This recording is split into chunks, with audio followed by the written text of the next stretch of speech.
I will jump straight into the story. My name is Nabil. I live in a village, an old jungle area, especially its neighborhood, which is so spooky that there is a creepy atmosphere during the day. There are many abandoned houses here. There are also families who all die within a year or two, and many leave the area and move far away.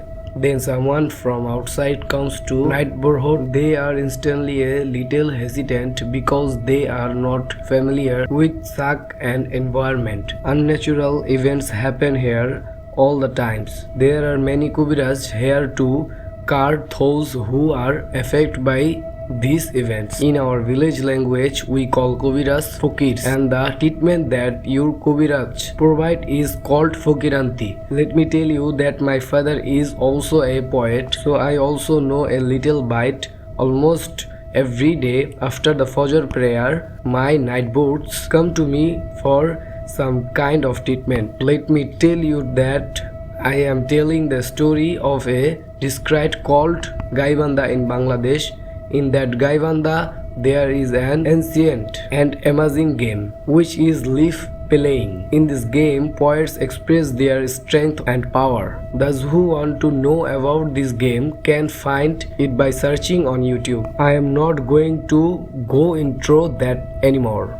The problem that arises due to the presence of many poets here is that often these poets get involved in various conflicts and have to sacrifice themselves. In this conflict, patients have seen a tribal black magic called Marun Ban. Kill the Ban. Those who do not know about Marun Ban, this is a type of black magic whose effect can only provide a that kills is ban. To kill this ban, the person who is to be killed has a satisfy the bad jinn in the area on near the body. Then they performed this marun ban. Therefore, a death tasliman has to be made for the person. Under the influence of the tasliman, the person dies quickly, and the Karim jinn is the person's body then helps the magician to kill the ban. However, the fakirs of our area fell prey to these talimans, due to which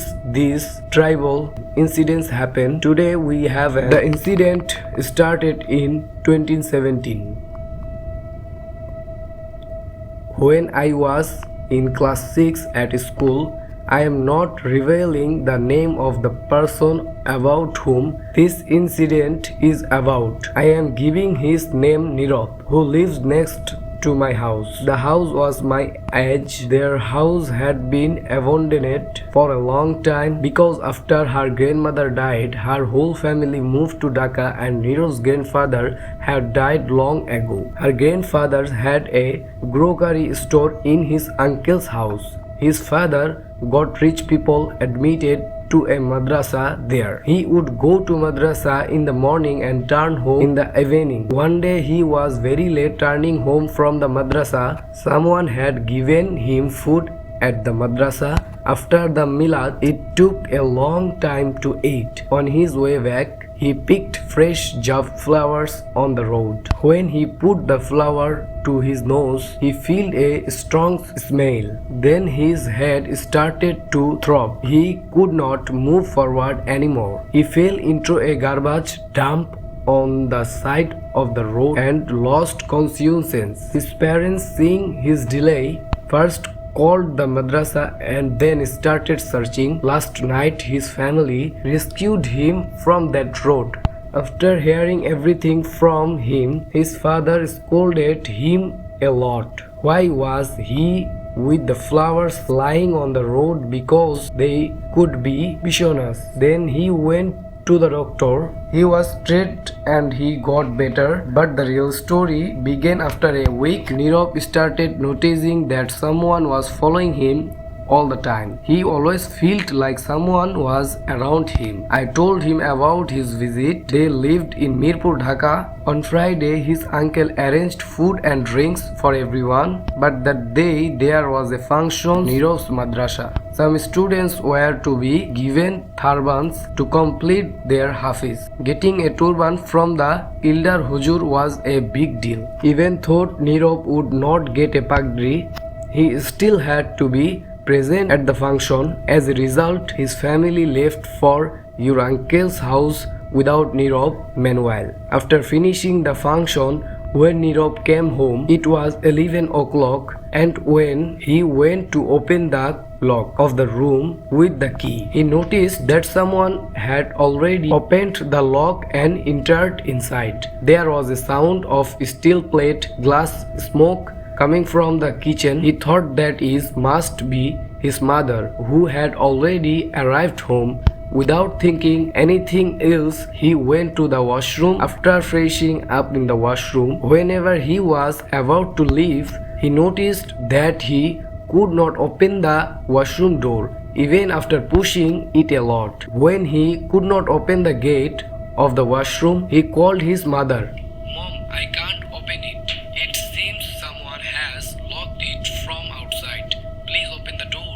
But his mother is not responding. He came here and watched. Now he turned the washroom bucket upside down and stood on it with a broken ventilator. He tried to see what his mother was doing outside. When the saw, he wanted to get out quickly. He saw his mother biting the whole hand of a small child, and his eyes were bleeding continuously. His body freezed for a moment. He could not bear the sight and lost consciousness. But when he regained consciousness, everyone was sitting around him. The doctor came and checked his blood pressure. His blood pressure had dropped drastically. The doctor prescribed some medicine and gave him some sleeping pills. When he told her everything, his family decided that they would come to his village house and see a god poet. Nirov's father's name was Nozrul. Nozrul uncle's in-laws were in the same neighborhood, same relatives. I am saying again that Nirov's father's, that is Nozrul uncle's, and Nirov's grandmother's house were in the same neighborhood, a 10-minute walk away. Since Nirov's house has been closed for a long time, so they stay at his grandmother's house. But during the day, they go to their old house. Their old house is next to our house, and in the afternoon, no one goes there. I did not dare to go, and only in the evening would I hear the sound of cooking in their house, which meant that everyone in our neighborhood knew that they lived in a very unnatural way. This started after they left Dhaka. Their family graveyard was next to their house. Even after Nirov's returns to the village, unusual things continued to happen in their house. When Nozrul uncle's family moved to the village, they would leave some of their necessary belongings in the old house. Nirov's elder sister Nurjahan Apu would weave bed straight in a wooden box in the old house and arrange them. The next day, when she returned to the old house, she saw that the street had been woven and clothes had been woven, and there were long carved footprints on the bed. It seemed that someone had climbed onto the bed by spreading dirt. Nozrul's uncle came to my father's and asked for advice on what to do with the house. My father also gave him some amulets and said, "Let me tell you another thing. In Bangladesh, there would be a poet king and a trusted Limra magician called Pata, whose body the jinn enters. What happened, or why did he come in front of everyone? If he wants to talk about his thing." My father said the name of a very old man, about 85 years old. He was from our neighboring village. This man held long hair and a white beard. He was a Libra. However, it was not certain whether any poet king would be brought. Nozrul uncle's father-in-law was the muazzin of the mosque. He spoken to Bakkar Fakir again later. He was approached. He said that he would come next Sunday. But who should be the 85 years old man as Libra? I don't remember the name of that rebellion now. He is no longer alive. However, Bakkar Fakir said that he would come next Sunday. It was Thursday. Uncle thought it was too late, and his son Nirav was getting sicker day by day. He could not sleep or eat at night. One day Nirav and a boy from the area were sitting in front of the house. After the afternoon passed, in the evening suddenly he broke the silence and started abusing my father's name loudly. At the same time he grabbed thought and said, "I will tell your fathers not to follow me, otherwise none of you will survive. I will not spare anyone." I was in pain as I held my throat. I was surprised that Nirav's dry, thin body had so much strong. I can lose myself. The boy can't be with us either. At one point the boy's his name is Bokul ran away. I saw the Nirav's eyes had turned completely white. The black part of his eyes was completely gone and his face had become unusually ghostly. I was shaking with fear and did not even have the strength to scream. After a while, Bokul brought Nirav's father and uncle with him and they rescued me. Then I returned home. Our houses was very big. There were some rooms in your house that were abandoned because my uncle and grandfather had gone to the city, but they came for Eid or other occasions. The house I live in has 6 rooms except one. All the others are filled with rice, jute, and all these things. I started living here alone when I was in class 6. Since that incident, I have had a fever at night. That night I had a very scary dream. I dreamed that I was lying on a grave and the grave was sucking very badly. Then a strong hand came and pulled me away. I want to climb up with all my might. I can't. My father came and called me. My father came and called me when he heard my screams. He asked me what had happened to me. I kept nagging him.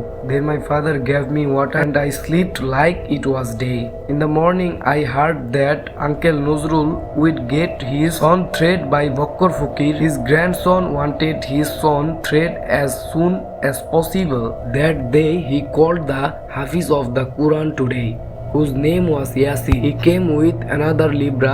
After the morning meal, everyone gathered at grandmother's house in silence. Fakir Sahib started his ritual. Inside the house, a banana tree leaf was spread on the ground. 4 banana trees were planted around it in such a way that the banana trees strolled 4 tail. Libra was placed on the leaf placed between the 4 banana trees. Marigold flower were put in his ears. He made a figure of 2 hands and put his 2 big fingers together. Another donkey was placed between his hand. Yasin Huzur, that is the poet king, started researching some verses and kept blowing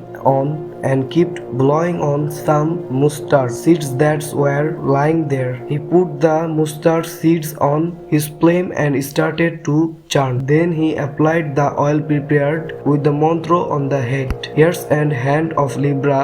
After a while, Libra started to tremble. He started to turn around while sitting. At this time, Kobiraj started to make marks with a pair of sky swords. Stuck the sky swords in his head. Libra started making long sound with his mouth and started to slap his hand on the ground. Yasin Sahib asked, "Who are you and where do you live?" Asha Jin said in a thin voice on Libra, "My name is Kaspia."